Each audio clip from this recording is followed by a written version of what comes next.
तीन अक्लमंद भाई।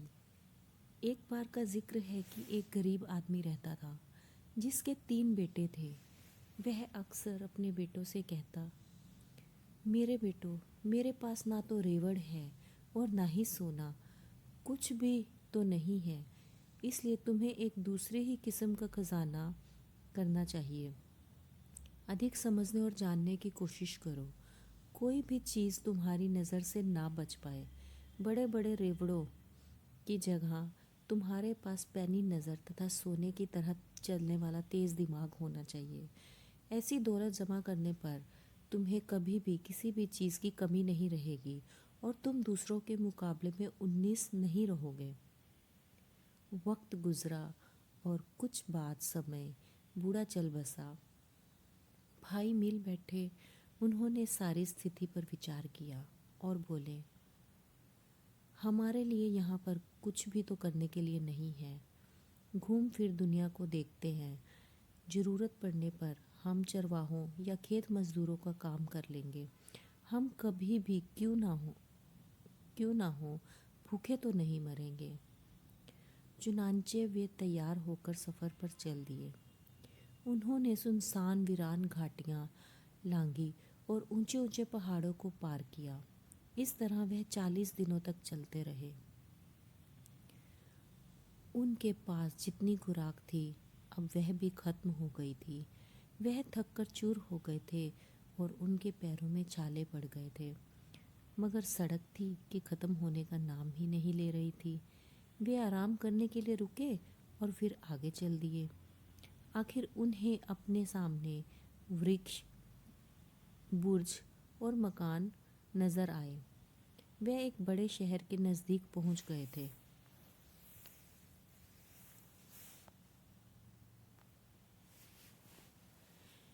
तीनों भाई बहुत खुश हुए और जल्दी जल्दी कदम बढ़ाने लगे। जब वे शहर के बिल्कुल निकट पहुंच गए तो सबसे बड़े भाई ने अचानक रुका और उसने ज़मीन पर नज़र डाली और बोला, थोड़ी ही देर पहले यहाँ से एक बहुत बड़ा ऊंट गुजरा है। वे थोड़ा और आगे बढ़े तो मंझला भाई बोला, सड़क के दोनों ओर नज़र डालकर बोला, ऊंट काना था। वह कुछ और आगे बढ़े तो सबसे छोटे भाई ने कहा, ऊंट पर एक औरत और एक बच्चा सवार थे। बिल्कुल सही, दोनों बड़े भाइयों ने कहा और वे तीनों फिर आगे चल पड़े। थोड़ी ही देर बाद एक घुड़सवार उनके पास से गुजरा। सबसे बड़े भाई ने उसकी तरफ देखकर पूछा, घुड़सवार, तुम किसी खोई हुई चीज़ की तलाश कर रहे हो ना? घुड़सवार ने घोड़ा रोककर जवाब दिया, हाँ। तुम्हारा ऊंट खो गया है ना? सबसे बड़े भाई ने पूछा। हाँ। बहुत बड़ा सा? हाँ। वह काना था ना? मंझले भाई ने पूछा। हाँ। एक छोटे से बच्चे के साथ उस पर औरत भी सवार थी ना? सबसे छोटे भाई ने पूछा। घुड़सवार ने तीनों भाइयों को शक की नज़र से देखा और बोला, आह, तो तुम्हारे पास है मेरा ऊंट। जल्दी बताओ, तुमने उसका क्या किया है? हमने तुम्हारे ऊंट की शक्ल तक नहीं देखी है, भाइयों ने जवाब दिया। तो तुम्हें उसके बारे में इतनी सब बातें कैसे मालूम हुई? क्योंकि हमने अपनी आँखों से और तेज़ दिमाग से काम लेना जानते हैं, भाइयों ने जवाब दिया। जल्दी ही उस दिशा में अपना घोड़ा दौड़ाओ, वहाँ तुम्हें तुम्हारा ऊंट मिल जाएगा। नहीं, ऊंट के मालिक ने उत्तर दिया, मैं उस दिशा में नहीं जाऊँगा। मेरा ऊंट तुम्हारे पास ही है और तुम्हें उसे मुझे लौटाना ही पड़ेगा। हमने तो ऊंट को देखा तक नहीं है, भाइयों ने परेशान होते हुए कहा।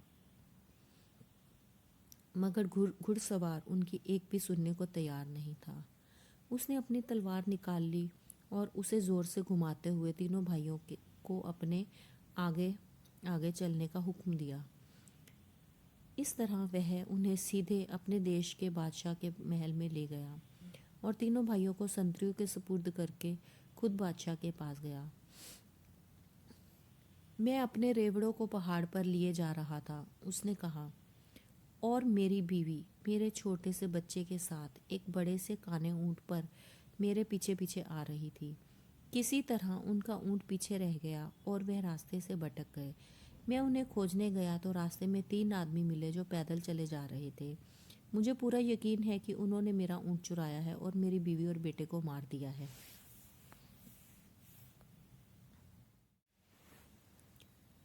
तुम ऐसा क्यों समझते हो? जब वह आदमी अब तुम ऐसा क्यों समझते हो? जब वह आदमी अपनी बात कह चुका तो बादशाह ने पूछा। इसलिए कि मैं उन लोगों से इस संबंध में एक भी शब्द नहीं कहा था। फिर भी उन्होंने मुझे यह बताया कि ऊँट बहुत बड़ा था और काना था तथा उस पर एक औरत और बच्चे के साथ सवार थी। बादशाह ने थोड़ी देर सोच विचार किया और फिर बोला, जैसे कि कहते हो कि तुमने ऊँट के बारे में उनसे कुछ भी बयान नहीं किया है। सभी कुछ ऐसे अच्छे ढंग से बयान किया है।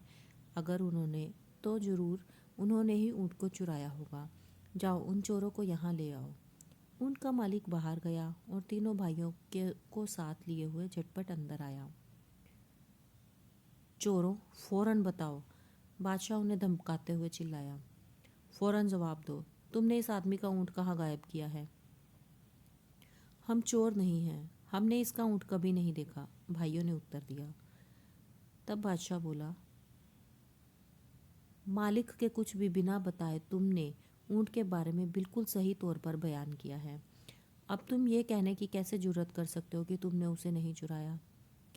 बादशाह, इसमें तो अचंभे की कोई बात नहीं है, भाइयों ने उत्तर दिया।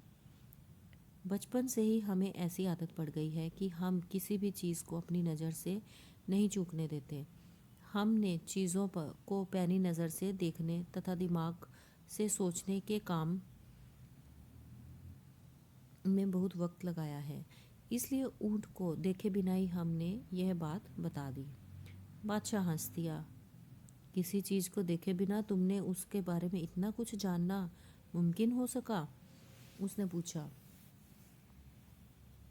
हाँ, मुमकिन है, भाइयों ने उत्तर दिया। तो ठीक है, हम अभी तुम्हारी सच्चाई की जांच पड़ताल करेंगे। बादशाह ने उसी समय अपने वज़ीर को बुलाया और उसके कान में फुसफुसाया। वज़ीर फौरन महल के बाहर चला गया, मगर बहुत जल्दी ही वह 2 नौकरों के साथ लौटा। नौकर एक टिकटी पर बहुत बड़ी सी पेटी रखकर लाए थे। नौकरों ने पेटी को बहुत सावधानी से दरवाजे के पास रखा और ताकि वह बादशाह को दिखाई दे सके, और खुद एक तरफ हट गए।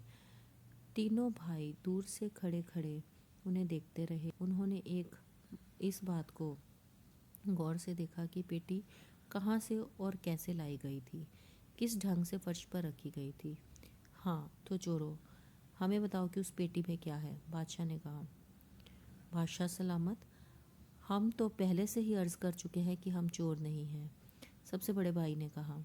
पर यदि आप चाहते हैं तो मैं आपको बता सकता हूँ कि उस पेटी में क्या है। उसमें कोई गोल सी चीज़, छोटी गोल सी चीज़ है।